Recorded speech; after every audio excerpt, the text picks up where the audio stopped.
But John, if you start choking and you're by yourself and we can't help you. If you lean over a chair, you can do the Heimlich on yourself. I've seen that. Oh, yeah, I'm counting on all that. That's when you hope I'm wearing pants.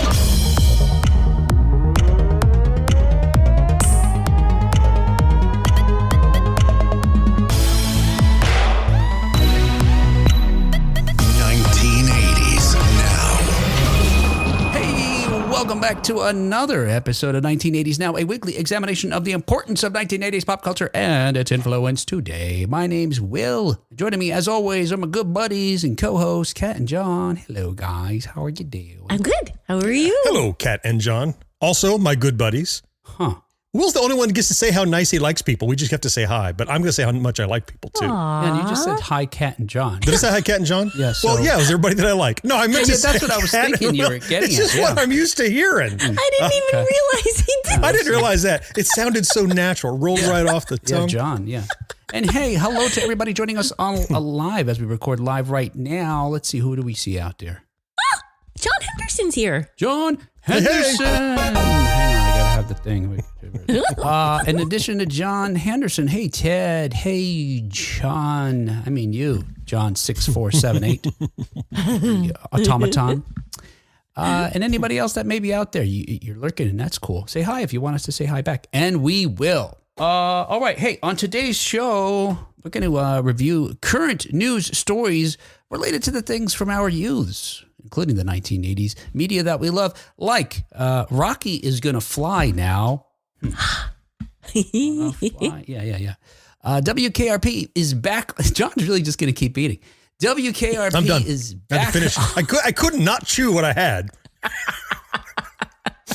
The entire show be like this. Like John is like the most, is truly the most professional person I know.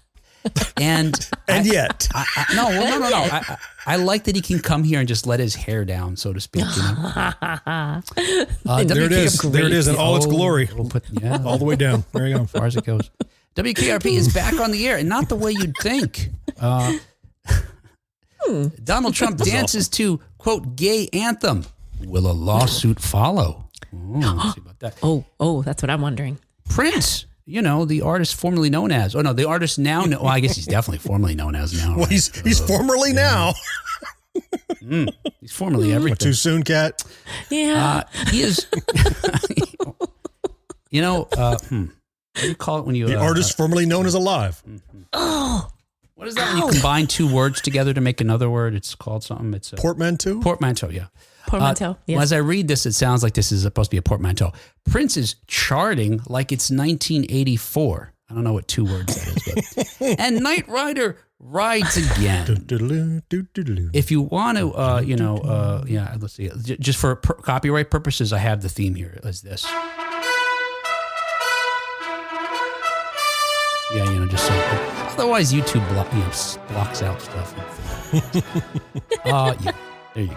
Anyway. It's a great lineup of stories, actually, today. It really Several is. of them I went, oh, that's cool. Oh, that's even cooler. Oh, that's even cooler. Oh, as in contrast to? You're contrasting it against? I'm not saying normally they're not. It's just particularly interesting this good. time. How about that? Thanks, John, for teeing it up that way. I appreciate that. Yes. As the most professional person on the Thanks show. for swatting it down when I teed it up. Well, everyone's thinking it. We got to say what what it sounds like. So it doesn't sound like I'm letting you skate.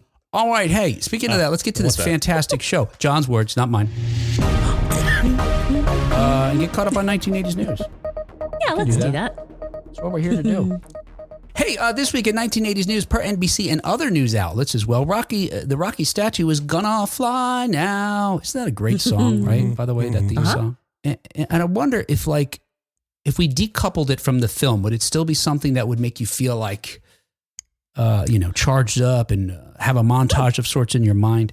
I mean, it's inseparable from the film itself, but I think the way it I think there is some kind of energy that builds to that thing where I can't help but get caught up in it. It's a triumphant song. It crescendos and all kinds of things. Yeah. I think it would be good. I don't think it would be as good, as energetic. Yeah. Right. Like a good music video. Like you don't listen to Aha without thinking of the Scribble Vision, right? You just cannot. Yeah. Some things are indelibly connected to the visual that you've associated with them. I think Fly Now is like that for Rocky. It's like, yeah, I'm hearing it, but I'm also kind of seeing it. Like, Yes.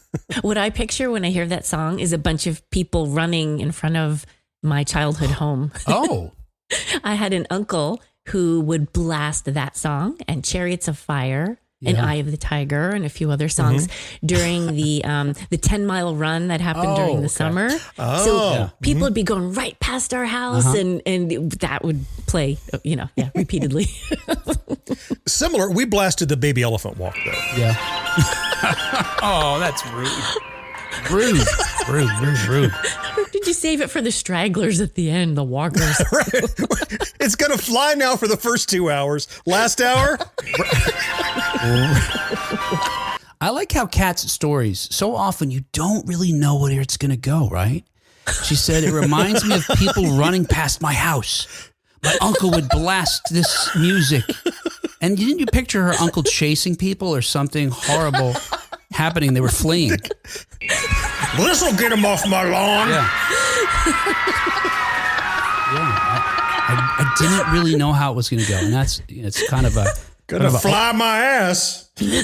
Kat is the O. Henry of our show, for sure.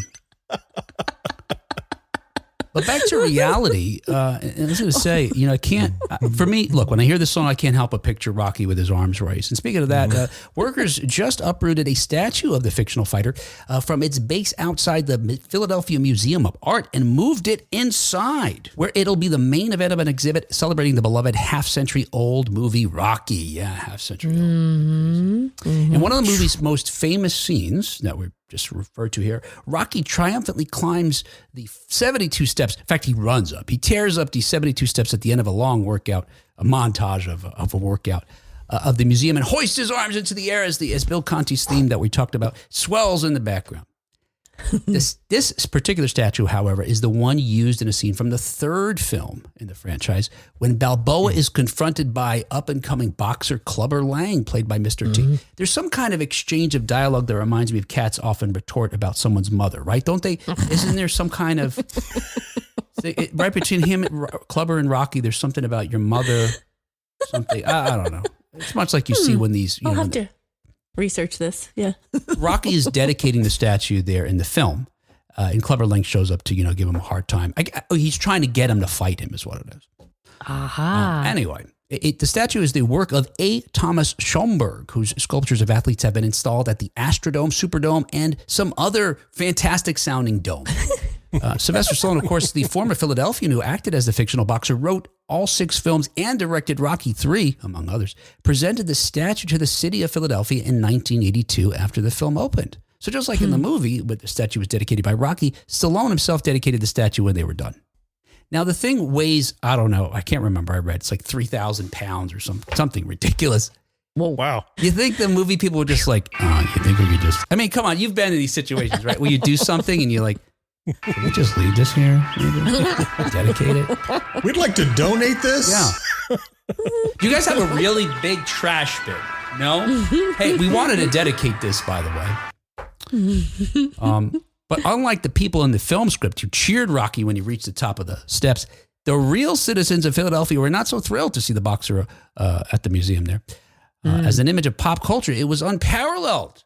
Local moviegoers, fans, they wanted to memorialize Rocky's inspirational climb up the art steps, so they'd, follow in suit and take pictures up there. But others argued that the statue was essentially a prop, and so it didn't belong at this, permanent location outside this prestigious museum of art. And after a prolonged dispute, the city formally accepted the gift, but moved it to the Spectrum, a sports complex in South Philly. Now, that would have been the end of it, except in 1990, when Rocky V came out, they put the sculpture back up again for another scene. We'll just keep putting it up here till you run out of places to move it. Do we have to do it again? Do we have to move this heavy thing? Marcus says, nobody thinks it's arrogant to dedicate a statue of yourself to a city.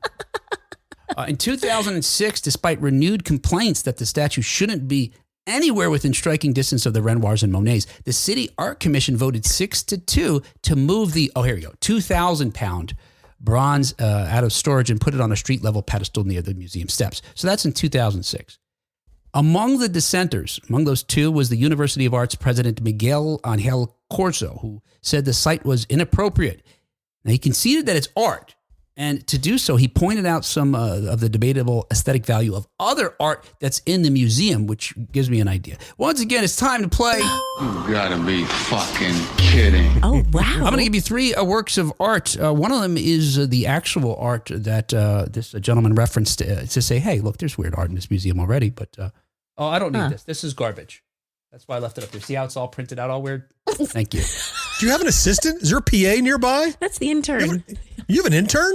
I just occasionally will mime. I'll turn the camera on. You'll see there's nobody here.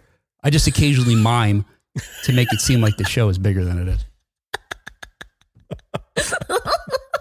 Nobody's here. It's just me talking to myself. All right, fuck. This is You rough. give me ideas. Yeah, you got to do that. This is garbage. You got to have it coming from all kinds of sides too. You know. I know. Oh yeah. No. I don't need that. All those kinds of things. Anyway, okay. I'm gonna give you 3 works of art. See, there you go. No, down. What's that guy called? Mr. Somebody. Is that your Cavity Sam. intern? Cavity His name's Sam. Cavity Sam. Cavity Sam. Is he your intern, John? What's he, That's what I was can he do. doing below the camera line? Whoa. Hey, John Henderson. Don't come. You haven't been missing anything. All right. It's been more of this. When we skip a week, it's like even worse. Let's just take a step back. Corzo conceded that the work was art, pointing out the debatable aesthetic value of some of the other works in the museum, which makes me think that once again it's You gotta be time for. fucking kidding. All right, look, check this out. I got 3 works of art, one of which is actually the art that to which he referred to as. Come on, I mean, we know we have weird stuff here already. And the other one's real, and there's a third one that's fake. So I'm telling you. So 2 of them are real, one's fake. I want you to tell me which of these is the fake artwork. Kind of fake. But one of them he All right. referred to, the other one he didn't, but is real. Yeah. And then there is a So you bogus just really got to one. point out the fake one. Point of Let's All see. right. Okay, Ready. a urinal from 1917. Whoa. There you go. Let's see. What's the other one here? A rotting, an installation composed of rotting sutured fruit skins, or a 900-pound bronze spoon with a placard that reads "Why." One of those is fake.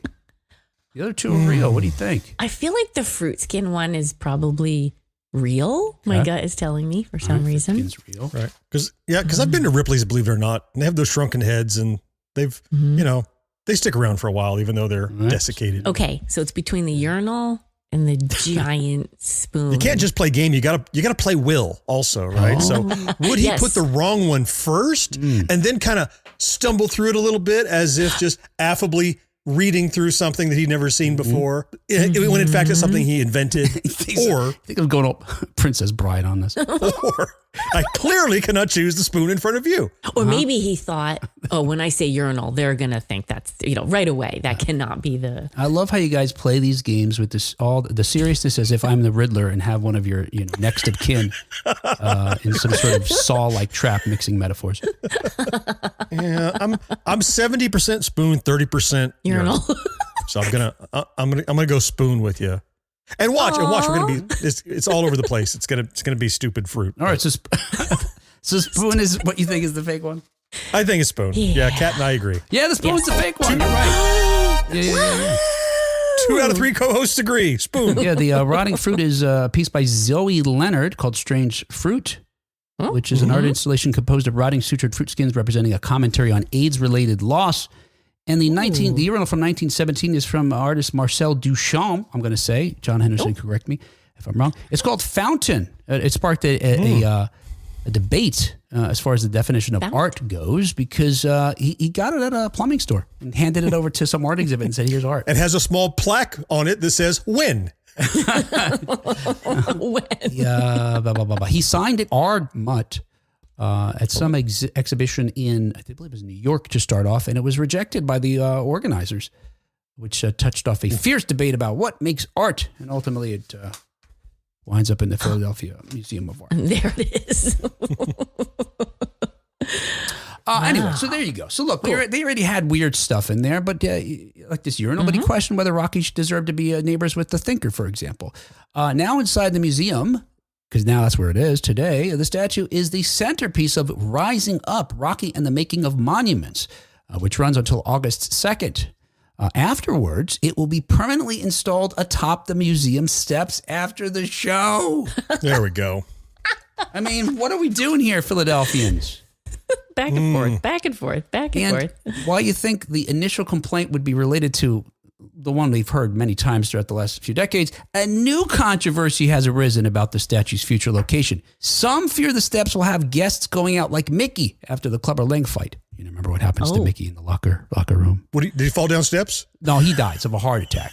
Yes, but I mean, how he died. He fell down the he steps. just dies. I remember he died, but it didn't matter how. Was it a heart attack? Okay. Yeah. It turns out as much as Philly loves their cheesesteaks, they seem to dislike exercise because the complaint now is you'll have to climb 72 steps to see the statue, or as Elizabeth Rivera, a local fan of the film, summed it up, there's too many stairs. We'll be installing a rocky escalator to make it easier for you to get up here and take your selfie. Apparently, there will be a series of ramps you can walk up, and for the folks who have to use that And roll down. Right? Yes. When you can't make it any further, yeah. I go up 52 steps multiple times a day. Okay. I think I can handle this. Yeah, it's not Chichen Itza or something like that. He said, trying to sound smart. Machu Picchu? Machu Picchu. Bless you. He said, sounding dumb because he had to be corrected. Hey, guys, in other 1980s news. Baby, if you've ever wondered whatever became of me. I'm living on the air in Cincinnati, WKRP. Per Parade, WKRP broadcasts again. Well, sort of. Hey, if you've ever In the best possible way. wondered whatever became of WKRP in Cincinnati, it only ran for 4 seasons on CBS, and yet the radio station sitcom left a lasting mark. The cult classic ran from 1978 to 1982 and starred Gary, Sandy, Gordon Jump, Howard Hessman, and Lonnie Anderson, among many others, and put many of those folks on the map, right? I mean, Howard Hessman and Lonnie Anderson and Gordon Jump in particular stand out. Despite not airing in over 4 decades, those famous call letters are still nostalgic for fans today. It's probably an exception, except for your local radio station, right? It's the most known call letters that you otherwise know. It has to be. And more so, the younger you are, the older you are, the more likely you to know those. Yes. There are probably some millennials that go, WK what now? What are call letters? But for those who know call letters, that's true, certainly. Right. You're right, unless you're dealing with terrestrial radio. Yeah, you don't, And otherwise, they're called by something else, right? Like this one, you'll find out was actually called something else till just moments ago. But I think in Cleveland here, we have the buzzard or something like that. Well, the buzzard. Oh, my goodness. We have a hawk. The hawk. Yeah. Anyway, they're now getting a real-life spin-off of the sitcom, sort of. A Cincinnati radio station previously known as The Oasis has rebranded under the famous call letters. At 6 a.m. on May 4th, the familiar voice of fictional station programmer Andy Travis, as played by Gary Sandy, welcomed listeners to the new incarnation of the popular radio channel. The station had teased the switch, so leading up to it, by playing the theme song continuously, beginning at 12:01 a.m. that morning. So you got 6 hours of the theme song. 6 hours. Which I think could work against their goal, right? I mean, if you had the station on in anticipation, you might be like, fuck it! I can't take this shit! Somebody at the ASCAP office is like, wait a minute, this can't be right. How many times was it played? This must be an error. Anyway, Jeff Zeisman, who owns the 3-station network which beams the new WKRP from Northern Kentucky, bought the call letters in April from a tiny Raleigh, North Carolina low-power FM station, which had announced their availability in January as a fundraising effort. So they had an auction for these letters. We didn't know about it, right? That would have been something to snatch up. We don't know how much he paid. I guess that might be available now. I don't know. But yeah, that would have been a cool thing to have. Why didn't you buy it and rebrand this show? Yeah, finally. WKRP now. Yeah. Now, WKRP on the show, did they call it the Carp? I don't remember. That was their mascot. Okay, yeah. It was something. WKRP Carp. I hope it wasn't one of the invasive ones. Oh, no. The Kopi? The WKRP Kopi. They've been rebranded as well. Yeah, you know what? I guess since they're far enough south, they probably don't have that problem. But yeah, up north in Ohio or Michigan, those places, you couldn't have that, right? You're right. It took a month to prepare this transition, including getting Sandy to record the short promotional announcements heard between songs. But now that they've launched, don't expect the former DJs to sound more like Dr. Johnny Fever because not much has changed. Although they've changed the call letters and the branding, etc. The music is the same. And that's actually good news for fans of the series, I think, right? Because the fictional version of the show famously converted from elevator music to the hits of the 70s and 80s. So, and they did occasionally break some new songs. It was pretty cool to hear them play a song that was contemporary because, it's like it was happening. It made it all the more real. Among those songs was Blondie's future hit, Heart of Glass. While this real life station won't be breaking any new tracks, it will be playing music from the same era as the show, which includes more than 1,800 rock and pop songs from the 60s through the 1980s. Can I stream this? Right. That was where we're going, Kat. Yes. Is it like going to be on iHeart or somewhere that I can go to WKRP in Cincinnati and hear it? Most stations do these days, but I know in the article they were going, look, it's all local origination. It's not, it's not Cumulus telling us what to play. We're local. That would make for a great channel like, how I normally don't want to hear the station break or the DJ. I kind of want to hear this one. I want to hear him say it's KRP. Sadly, most of the stars are gone, right? Gary Sandy may be the only one left, I think. So I didn't listen to his, his air check, but it'd be so cool to have him just, if they could, get as much out of him as you can. Put him on the staff. Keep reading till you drop, Gary. Okay. Where are we again? You're listening to WKRP. We need to do that again, buddy. That's all I got. That's the last one. I guess the saddest incarnation of this would have him actually thinking he was Andy Travis at some point. Oh. Huh. Oh. We just take advantage of that. Come on, Andy. Where the hell's Les? That's a great Gary Sandy, by the way. The hope for Zeisman is that the new WKRP in Cincinnati will put the homegrown format on the map. Per Zeisman, one of the issues with the Oasis is the fact we called it the Oasis. This reminds me of my, speaking of podcasts. The concept was that we created a musical oasis in a desert where all the great music went, but people would see it on a billboard and not know what it is. It's a resort, a vacation spot. All the great music ends up in the desert? Just ship it out there. This is confusing on all sorts of levels. Yeah. It is, but that's okay. They're not using it any longer, so it's now KRP. John Henderson says, WKRP. Wait, how do you say it? WKRP in Greater Cleveland. Thank you. Thank you. There you go. Womp, womp, womp. Is this sad trombone after you hear Cleveland?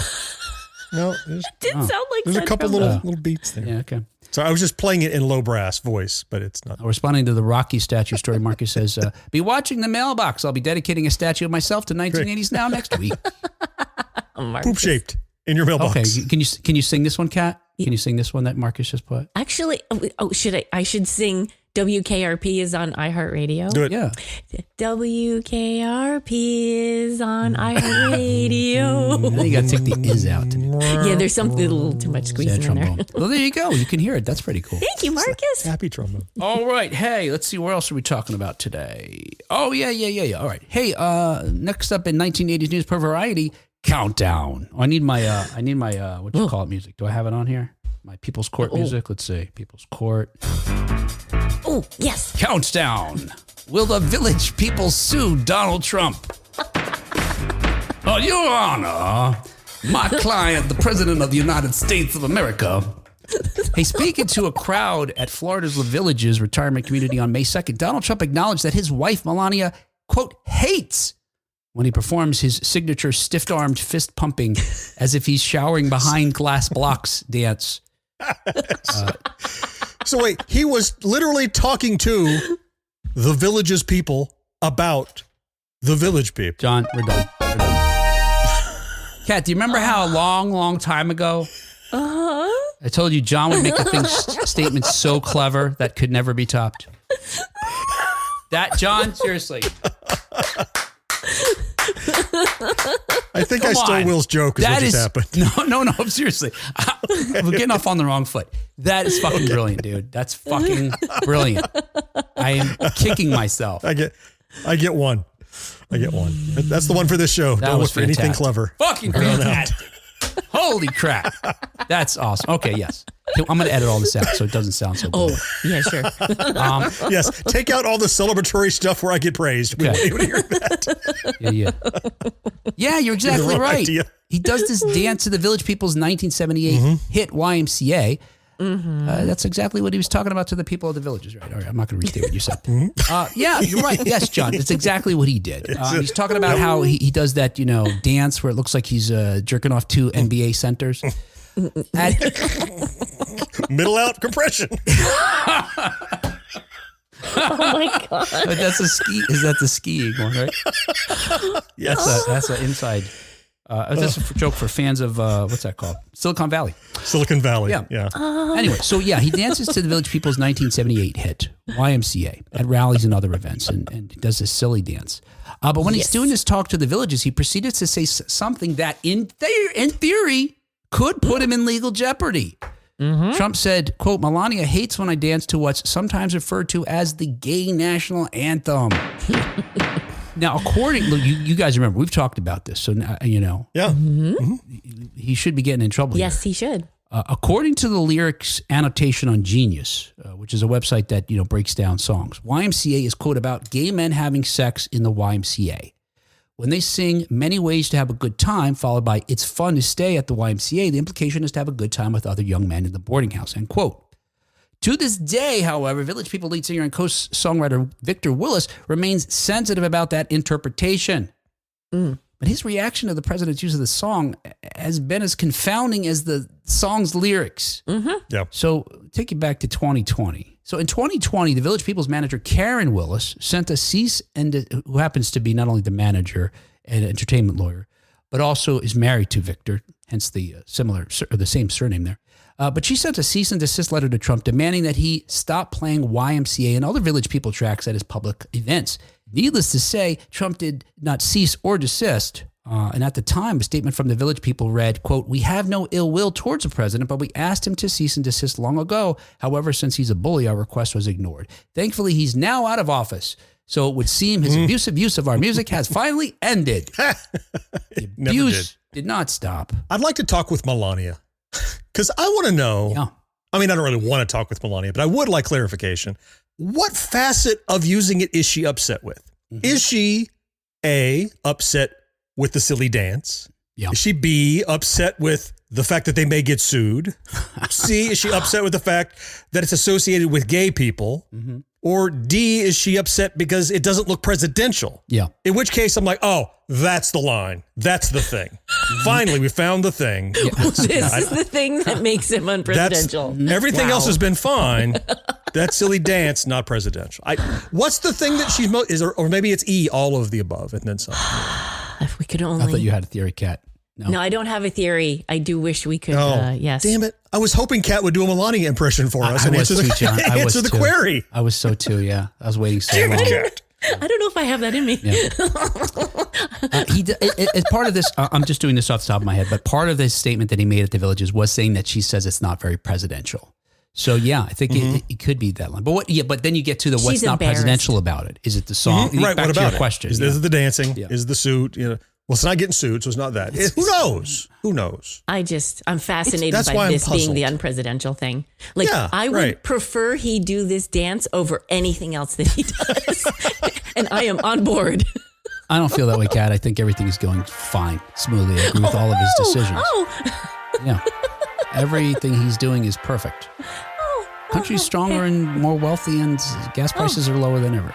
Everything's great. It's Yes. an interesting question, though, right? I think just generally that we have these social mores, we have these constructions that are just social, constructs of how people should act. And honestly, as a younger person, these things drove me crazy, right? That you'd have to, what do they call it? Like be on, stand on principle, or there's some word about it. And those would bother me, and I would want to be against those, etc. But I wouldn't want my doctor coming in to give me a physical doing a jerk off dance to YMCA. I would feel less trusting of him. So there are circumstances where we do have these expectations, and they seem appropriate, rightly or wrongly. I don't want people that are in charge of important things to be like me to that extent. to be unserious, yes. right? There's a certain level of seriosity is a word I just made up that you'd like to see in certain situations. I'd probably be okay with my doctor walking in the room doing that. I'd probably be fine with it because it would make me laugh. It would make me feel if it's my urologist, sure. Yeah. He's just getting warmed up. He's like, John, are you okay? Look, John, I'm really behind in patience today. Do you mind if I see two of you at the same time? Let's make it 4. All right. Hang on, I got some figuring to do. Yeah, Kat, I'm sorry. I can't imagine a guy coming and he's like, young man. Kat, hey, how are you, Kat? You doing okay? Not like that. What do you mean? That's exactly what he does. What are you talking about? Turn your head now and cough, young man. What am I Hey, Kat, hey, it's good to see you again. You have cancer. Wait, why'd you stop when you said that? Oh, yeah. Hey, Kat. Hey, I got news. You know how you never mind me doing this dance and playing the scene? Stick with the bit is all I'm saying. Oh, I thought maybe he'd get serious for a moment. You're right. No, this is his thing. Hey, you got cancer, Kat. Stage 4. And he starts biting his lip. Kat says she wouldn't mind it. She would like it. It would put her at ease. So I would think the time you'd want to be most at ease was getting bad news from your doctor. So. I don't know. I'm not for that. All right. Anyway, so what's going to happen to this guy? So look, the abuse didn't stop. Using the Village People's words. And while campaigning for a second term, as you know, Trump continued to use the song at events. In fact, in 2024, he ended more than 110 rallies with it. Dancing as he exited the stage, much like Kat's neurosurgeon. What if it's a doctor? Sorry, I thought it was a doctor. Yeah. What's that doctor doing on stage when we're supposed to be seeing the president? Is that what you mean?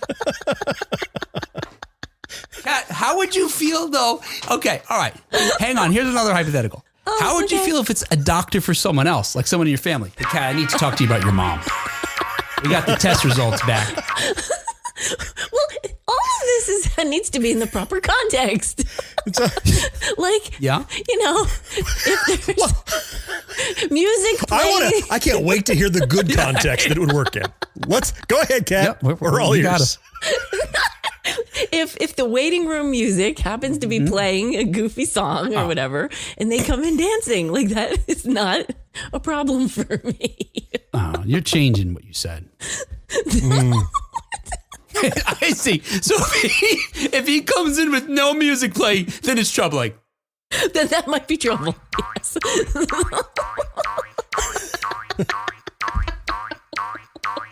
That's definitely trouble. All right. Inoperable. Yeah. Do a wave. All right. There we go. But finally, in 2023, when a group of performers dress up as the Village People, they're not the Village People. They just dress up as the Village People, and they appear at an event at Mar-a-Lago that year. Karen Willis puts her foot down again. She sends out another cease and desist letter to Trump, which decried, quote, any further unauthorized use of the Village People image in association with the songs his campaign or in his personal capacity. All right, so that's what they're trying to stop there. But yeah. But did they consider it wasn't people dressed up? Maybe just coincidentally, a biker, yes, and a construction worker, and a Native American just all happened to show up in the same minibus. Unintentionally. Yes. Yeah. Trump always says, look, they have a big camp. They welcome everybody, diversity. We know he's for diversity, equity, and inclusion. That's one of the tenets of his camp because everything is great. That's maybe, but in 2024, look, the presidential campaign continues, and Victor Willis softens his stance. According to Willis, he instructed the performing rights organization BMI, which oversees his publishing, not to suspend Trump's political license to use the song. Per Willis, quote, I noticed that Trump genuinely liked the song and that each time he used it, it was bringing so much joy to the American people. In a December 2024 social media post, however, Willis also noted that the disco track had, quote, benefited greatly in terms of chart placement and sales since Trump incorporated it into his campaign. But in that same post, Willis denounced the song's status as a, quote, gay anthem and threatened legal action against anyone who referred to it as such. At that point in time, he wrote, quote, get your minds out of the gutter. Why is being gay in the gutter? Exactly. That's my question. What's that got to do with anything? Yeah. I don't know. Exactly. Yeah, I don't know. Love is love, y'all. Yeah. He continued, such notion is based solely on the song's lyrics alluding to illicit activity for which it does not. In February 2025, though, just a couple months later, however, Willis credited himself for writing songs with what he called, quote, what is called a double entendre. Is that what it's called? Saying, quote, I would write a song to where you could take it any kind of way you wanted. If you're straight, you can take the lyrics for somebody straight, or if you're gay, you could take it for somebody gay. What? You know what? You know, music.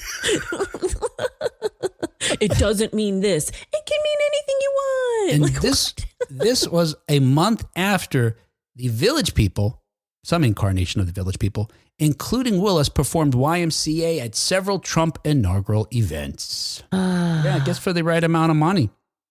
Yep. It could be a gay anthem. Womp, womp, womp. That was the trumpet. Whatever, yeah. Oh, yes. Yeah, there you go. Your Honor. Your Honor, my client, who is he representing in this? Who is the Southern lawyer going to represent? That's I don't know. The doctors. He should not be persecuted on 2-Bit Podcast for enjoying a dance while declaring terminal cancer diagnoses. Yes. A little bit of levity is necessary, Your Honor, when you're delivering the news of such serious nature, such as blah, blah, blah, whatever. The young lady said it would be fine if I had music playing. Yes. So I queued up a baby elephant walk. Marcus writes, what? What is this? Quote, I didn't swing on a pole all the way from wherever the hell... He's acting as if Melania. This is a Melania quote. Oh, Marcus, can you just dial in real quick and do the voice for us? Didn't swing on a pole all the way from wherever the hell I got this accent from to be embarrassed by this tangerine-tinted idiot. Yeah, keep going, Kat. Keep going, Kat. Keep going. Stroking giraffes to the 70s man porn soundtrack. That was perfect. Perfect. Fantastic. Wonderful. Really good. The people of the villages would be proud. Good stuff, Kat. Good stuff. All right, let's get it. We still have more show to do. Whatever. Hey, as reported, somehow. Oh no. Marcus, send more quotes for Kat to read as Melania. Thank you. Hey, next up in 1980s news, as reported in Forbes, Prince charts new top 10 hits. Purple Rain, either the song or the album, it doesn't matter, usually keeps Prince on the Billboard charts. Sometimes it's both. And that classic is often cited as the best in a catalog filled with fantastic songs and albums. But today, that's not the most exciting story when it comes to the late great artist's performance on the weekly rankings. Prince has found his track titled With This Tear debut on a pair of rosters, bringing him back to the top 10 on both of them simultaneously. So if you don't know, With This Tear is a song that was just released by the Prince's estate, apparently in recognition of the 10th anniversary of his death. It debuted on the R&B digital song sales and the R&B hip-hop digital song sales charts. Wow. And became an instant top 10 smash for both of them. It's among one of the many previously unreleased studio recordings from Prince that are due to be released throughout this year. I suppose as they continue to honor the artist and this, again, anniversary is not the right word, celebration of his life that happens to coincide with the 10 years since his passing, I suppose. If you haven't heard it, I'm going to play it for you here. I got a clip for it. And we could do our game here, okay? And see how long you will last for this song. Got it. You can just buzz out when you've had enough, and you would have changed the station, even if it were playing on WKRP in Cincinnati. Oh, even if. Here is With This Tear. I'm out. That was... It's as if he planned it.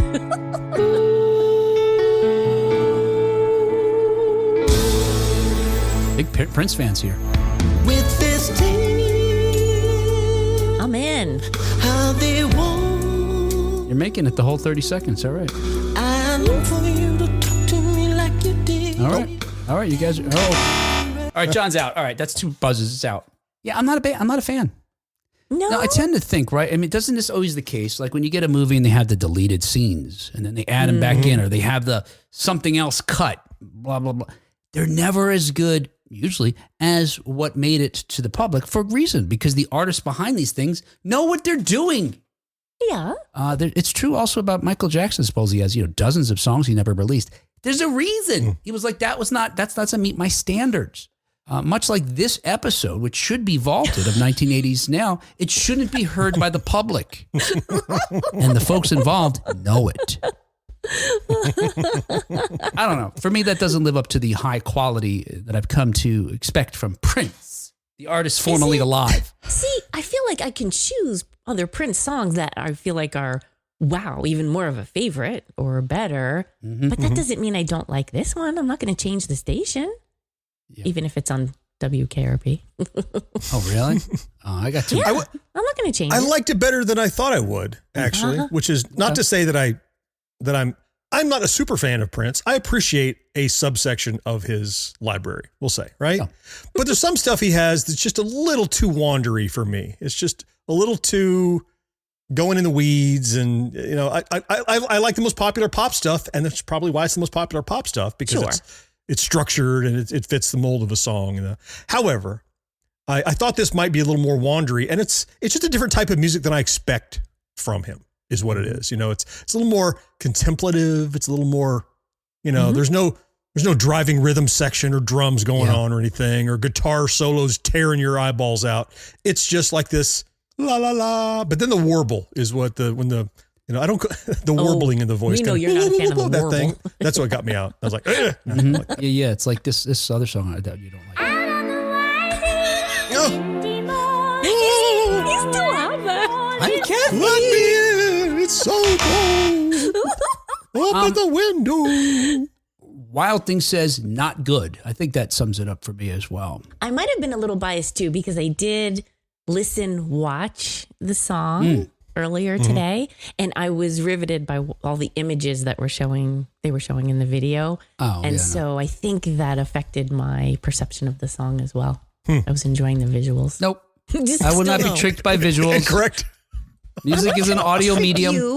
I'm not trying to trick you. I don't think Prince participated in the production of that video either. So no, except he was present in it. I mean, you saw him but there. He was a participant. But I take your point. So the song was actually recorded in November of 1991 at Paisley Park. It was originally intended, however, for Jevetta Steele. An accomplished musical performer, Steele became a very much in-demand session singer by 1988 when she met Prince and began providing vocals on his records and the artists he produced from the period of 89 through 95. Although it's unknown whether Steele recorded a version of the track, it was then offered to Celine Dion, who recorded and released her own version in 1992. Coincidentally, With This Tear was included on Celine Dion's album at the last minute, replacing a cover of the song Calling You, which had been made famous by Jevetta Steele in 1987. Whoa. Circuitous. As I mentioned, I guess keep an ear out for other unreleased tracks. Come on, I hope maybe they're doing, they're building up to it, right? But you think you'd start off with something good, have a few duds in the middle, and have something good at the end. So I don't have faith necessarily that you're going to have something that's really, for me, sounds like classic, Prince, but that's okay. Well, you do have a point. I mean, he released the stuff that he thought was great. Yeah. And he had so many other songs that didn't happen to make it out. And is anybody keeping track? I feel like there's two metrics. Yeah. Has anyone else, any other artist, released more music posthumously than Prince? And the second metric, has he yet released more posthumously than he did when he was alive? Because I feel like there's always new Prince music coming out. Oh, there's always new music. Okay. There's always new music. Marcus is strangely silent during this discussion. I know. No, maybe not full albums. I think he's mad, seething. if you will. he can't talk. He's like, it's like I can't believe they buzzed it. I don't know, John. That's a good question. I don't know. I'm not familiar with the fact that Prince has so much posthumous music. No. A lot. a lot. Yeah, you're right. That would be a good thing, an interesting thing to find out. But I didn't realize that about Prince. I thought this was a lot more unique, this phenomenon, especially hitting the beat charting as well. I only know this because being friends with a super Prince fan, every time I'm at some record store, I look and see, is there anything in there that I don't recognize? I see. And I'll take a picture and go, is this something you need? Because, look, I'm an uber fan of the Alan Parsons Project. There's like 12 albums. Once you know what they look like, I got those, you know? Yes. But then you look, is it promotional? Why is it blue? Why is it pink vinyl? You know, those kind of things. So I'm always looking for weird stuff like that. And a lot of them are posthumous releases, full albums. It's crazy. I wonder if any of them are good. I'll have to find out because I'm only familiar with the records that, that were released on purpose. Not whoopsie. Marcus says it's not his favorite song either. Well, Wild Thing says Coochie Control is Prince's best song. Oh, my. There are some songs I'm not familiar with. Marcus, suck it when doves cry. Marcus says every special re-release has an album, since he died, has had 3 albums worth of songs, and there are good ones. Oh, okay. So some of the re-releases include new tracks, and then we wind up getting new songs. Wow. So whatever you released, they're 4 times as much as what came out, is what I think he's saying. Wow. 3 more albums worth of crap that didn't make crazy. it on All right, I'm gonna have Marcus is gonna have to recommend some songs. I'm looking for some that use that Lindrum, some that are more poppy and dancey. Marcus, Oh yeah. not slow. I used to do that in maudlin. high school. If I had to write a paper, 1,000-word essay, I'm going to write like 4,000 or 5,000 words and just give you my best. Yeah. No, I'm writing 900 words and increasing the font size. That's what I'm going to do. I'm not going to overperform. John, I wish I could show you the size of the font on this teleprompter on my screen. It's that same idea. It's quantity over quality. By quantity, I mean giant letters. Yeah, not necessarily more. Can relate. Yeah. I read a teleprompter too. I get it. The song's success precedes the upcoming Prince celebration, 10th anniversary celebration of life, a 5-day global gathering honoring Prince's enduring legacy, taking place June 3rd through the 7th across Paisley Park in downtown Minneapolis. And I know someone who'll be there. Yeah. Yes, we do know someone who will be there. And it sounds pretty cool. It's going to have live performances. You're going to have access to unreleased music, rare concert screenings, immersive fan experiences. And also going to have panels featuring Prince's closest collaborators. It's going to be cool. They're going to have some other performers there as well, including Shaka Khan, who we know, of course, Shaka Khan did a song, at least one Prince song that he ultimately, I like Prince's version better. What is that song called, Marcus? I can't remember. I like Prince's version better, but of course, she's the one who made it famous. Morris Day, of course, Prince. Yeah. Prince was essentially the time.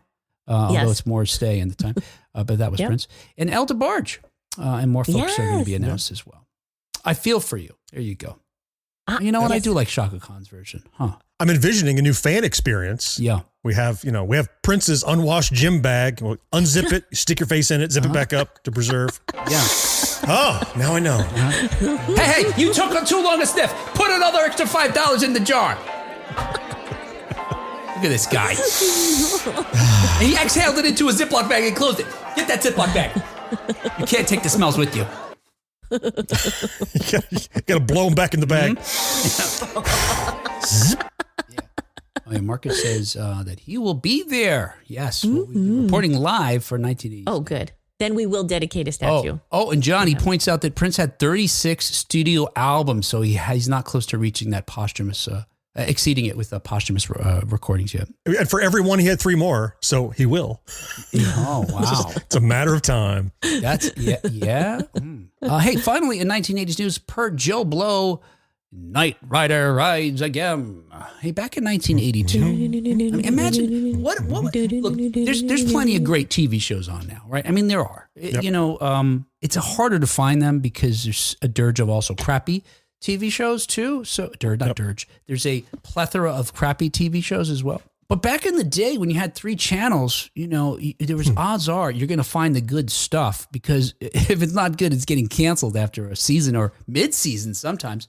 And so ultimately the cream would rise to the top. And many of that cream was produced by legendary series creator Glenn A. Larson. Oh, he did. Much of that cream was produced by Larson. Oh, good gracious. Kat, I'm making Way you feel... to go, Gary. Kat, I'm trying to make you feel more comfortable. Imagine there's music playing in the background. Hang on, I'll give you something.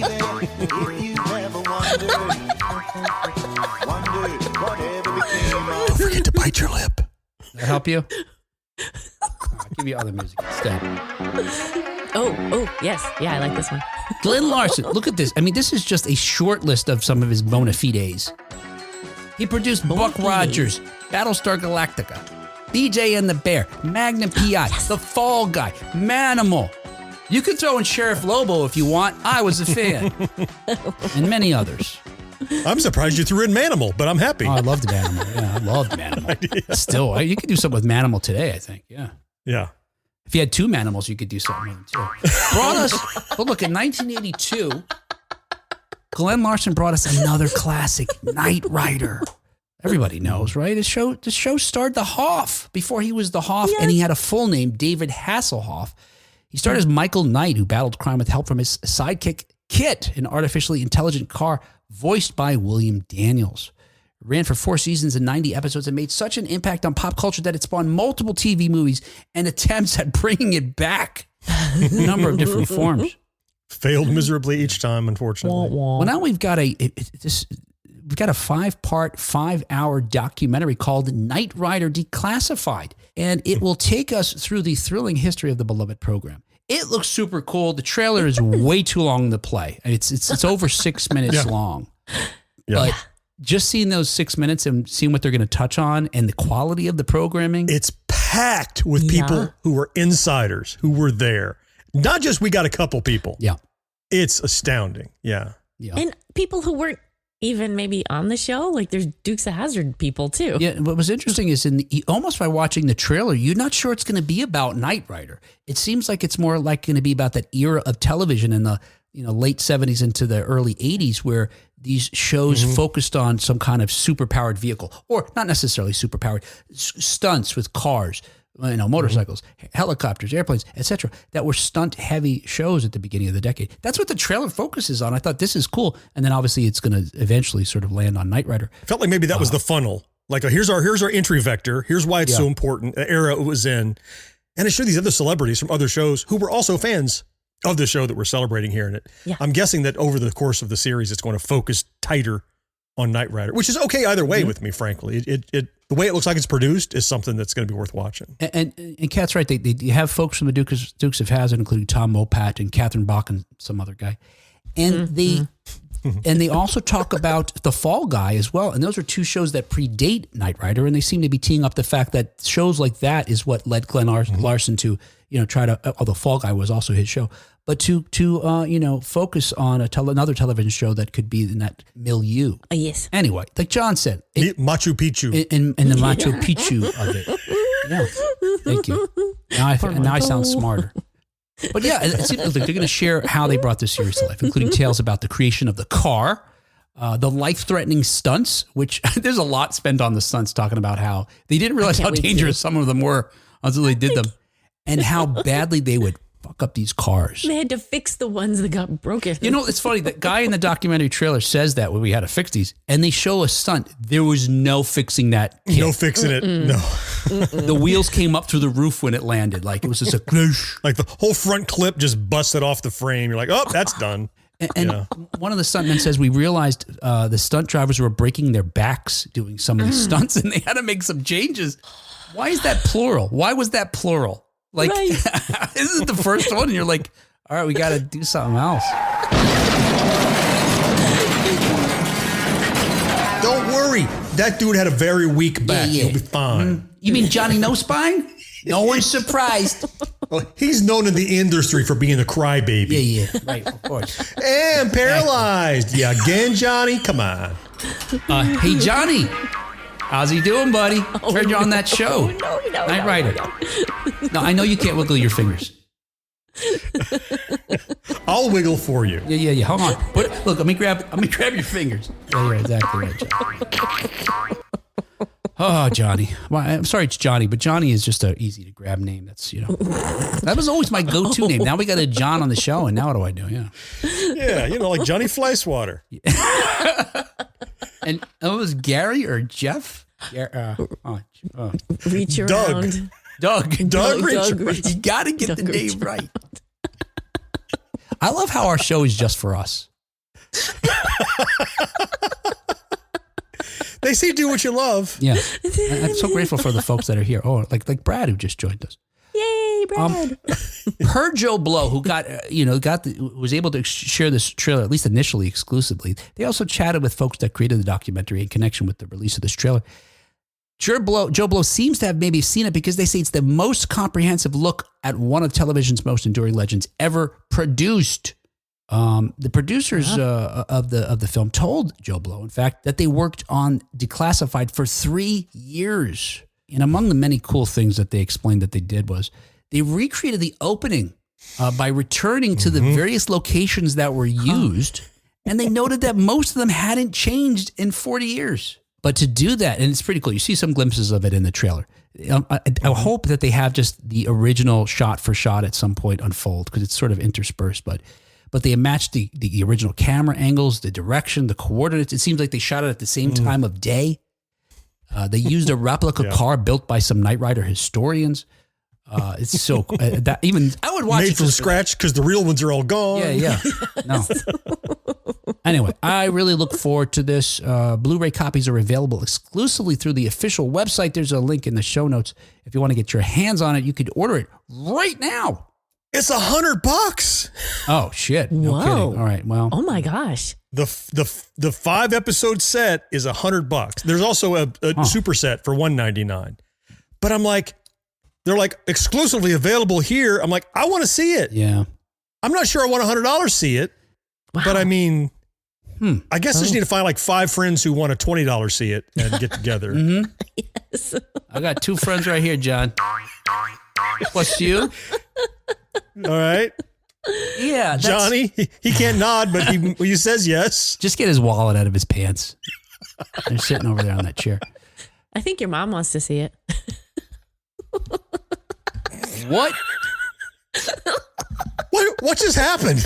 I don't even. Yeah. What does our mother want to see? It. Yeah. Kat, did you forget you're on the show? Are you making a phone call? Are you also on speakerphone while you're recording this? She's on 2 shows simultaneously. It was a joke. It made sense in the other show. Mm-hmm. And then Ted in the comments writes, "Cat with the mic drop." Ted, what? Thank you, Ted. What'd we do to you, Kat? I'll have you know, my mother has no interest in Knight Rider. So Yeah. Oh. take that. Yeah. There you go, Kat. She was not watching that show with you when you were. Okay. What were we talking about? Yeah, so Knight Rider. You're right, John. I'm trying to think like the okay. Let me see if I can just look it up real quick here. Let's see.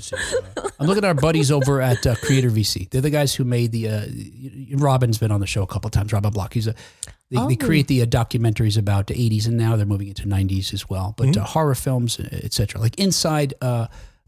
In Search of Darkness, rather, is one of their series. So here you go. In Search of Darkness Part 1. I want to see how much it costs. You could rent it for $10 or buy it for $14. And it's like 5 hours long. That each of those In Search of Darkness things are like 4 or 5 this hours. says it's 260 minutes long. There you go. So, yeah, that's really out of the ballpark, huh? Yep. Gosh. All right, well, there you go.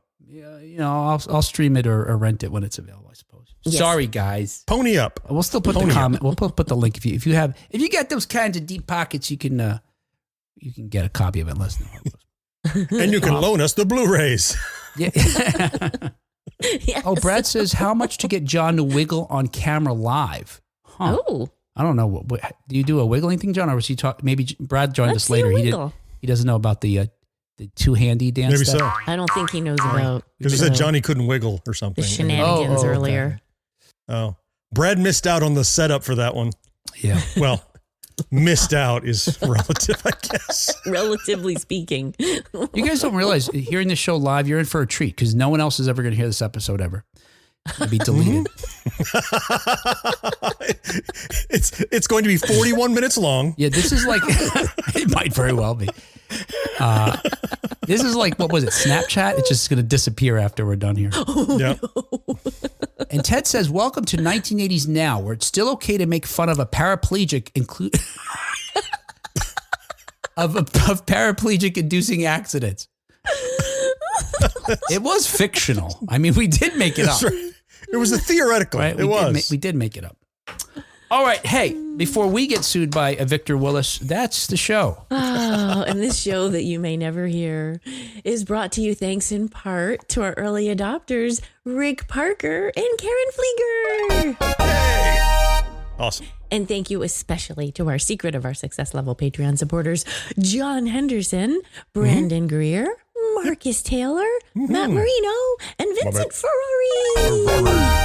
Thank you guys so much for your continued generosity supporting our show. These guys are superstars. Awesome. We are eternally grateful to their support of the show financially, but they also support the show otherwise as well, including joining us live, where we've got a few of our patrons on here right now. And you can do that. It's free. Just check us out on YouTube, maybe Facebook. Sometimes if it works, but certainly YouTube for a few minutes. Most Wednesdays at 6 p.m. Eastern. If you want to know if we're going to go live, you could just subscribe to us on YouTube. Certainly, you could also follow us on Facebook. Those things are also free as well. All right, hey, it's been fun chatting with you, and we will talk to you again next time on 1980s Now. Until next time, people of the villages.